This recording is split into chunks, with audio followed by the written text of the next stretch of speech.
From this moment on, you're only saying yes to what aligns with your vision. This is the year that you are going to be intentional about building and living the life that you actually want to live. For those who don't know me, I am Imani Adia, the founder of Soul 360 and creator of the Limitless Method. And I help creators, founders, and leaders just like you to align with their most limitless self.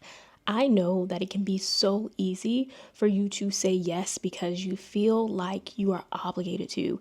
You are a people pleaser and you want to be able to show up for others, even if that means putting yourself on the back burner. You say yes because you have a fear of missing out. You have a fear of missing out also on money and opportunities, which is linked to a scarcity mindset. You may also find yourself saying yes because you want to prove yourself. You want to be known as a team player, but all you're really doing is overcompensating for the brilliance that you've already shown you are capable of producing. And last but not least, you decide to say yes because you lack clarity. You don't know what your vision is, so you're just saying yes to everything without even thinking about it. And everything that I just said is the reason why you say yes to things that are outside of your zone of genius, which is why your life can feel so busy and also so exhausting. And in this video, I am going to break down the 7 steps that are going to help you take your life from bleh to yes, yes, yes. I know everyone uses the word alignment at this point. It is the buzzword of the year. But what it really is that alignment is a filter. And when something aligns, it allows you to move closer to your vision. It honors your values. It energizes you. I'll never forget being at a conference and one of the young ladies asking, hey, I see women who are in the role that I'm in and they are getting burnt out, they are exhausted. And one of the ladies who was in a higher up position, I believe, served as CEO of the organization, but also had worked in the suite level within corporate. And she had mentioned how her young niece, when she was younger, was like, Auntie, you work all the time. When I grow up, I do not want to be like you, working 40 hours. And she said she didn't even know how much time she was clocking in because she truly enjoyed it. And she told her niece, I hope you have a career that you actually love. I hope you have a job that you are excited to be in and to have, to where you don't realize all the hours that you are working. Of course, she doesn't work a crazy schedule, or a busy schedule rather, all the time, but when she is in go mode, it's one of those things where she is doing something that truly aligns with who she is as a person. It honors her values. It gives her energy that she's not even noticing it.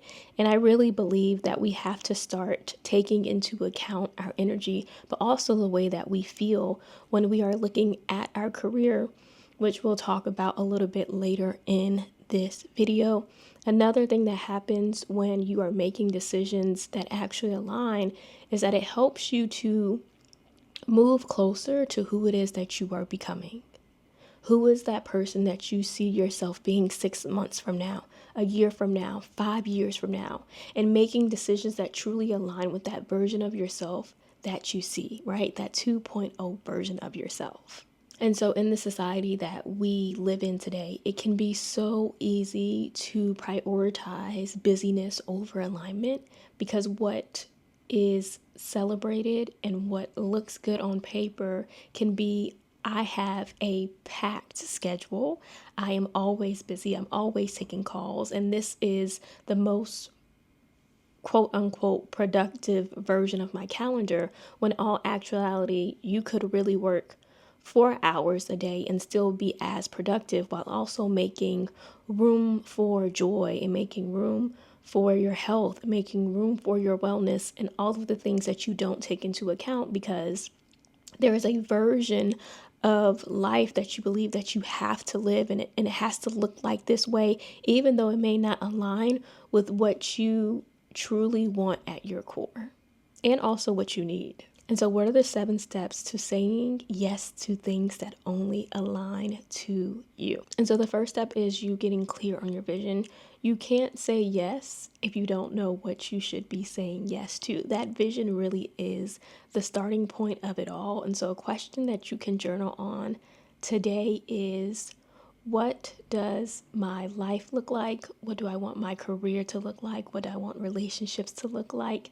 Etc., etc. And really allow yourself to picture and see what it is that you want your life to look like. And that's just a starting point. I have other questions that you are able to grab in the resource guide below.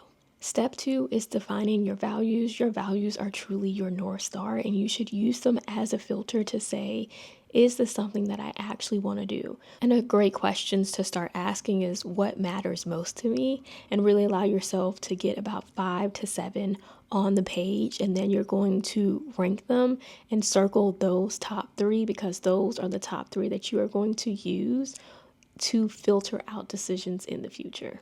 Step 3, is this your zone of genius? There are 4 zones: the zone of incompetence, zone of competence, zone of excellence, zone of genius. So incompetence is when you have low skill and low passion. Competence is when you have average skill but also no passion. Excellence is when you have high skill but the passion isn't there. And then, of course, that zone of genius is when you have high skill, it's innate talent, and you also have a passion for it, which really tells you that it aligns with who you are just naturally. Step 4 is the hell yes filter. I actually grabbed this from Elaine Welteroth, the founder of Birth Fund and also editor-in-chief of Teen Vogue. It's so interesting because she says that we should really live our life from the filter of, is this something I want to do? And if it is a hell yes, then you should definitely do it. And if it's not a hell yes, then it's a no. But what's also so interesting is she goes even further to think about when we do have opportunities. And on a scale from, let's just say 1 to 10, you're more like a 7. And so you're not necessarily a 10, right? You're not necessarily a hell yes. But how can you advocate for yourself? And what would it look like for this opportunity to be a 10? And then allowing yourself to speak up and also ask for what it is that you want so that you can create an opportunity that really aligns with who it is that you are and what it is that you want. Step 5 is all about pausing and asking. I know that it can feel like everything is an emergency. And one thing that Tracy Ellis Ross says is that an emergency requires an emergency room, right? And so with that being in mind, you have the opportunity, you have the space to really take your time to pause, to think, and then make a decision about a decision. And one of the questions that you can really ask yourself is, 6 months from now, will future me be grateful that I said yes to this opportunity?